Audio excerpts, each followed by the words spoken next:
परेशान सोनी कुशवाहा।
बिछावाना हो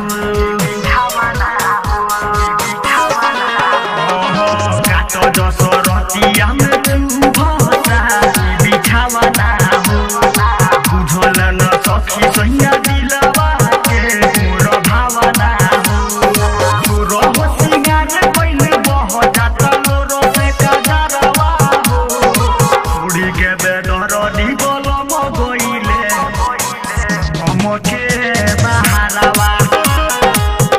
के बेदर दी बोलम गइले हमके बहारवा। एमएस रिकॉर्डिंग स्टूडियो बकरिया बाजार परेशान डिफाल। छोड़ी के बेदर दी बोलम गइले हमके बहारवा। मुनी लाल देवर से कहिले नाही माने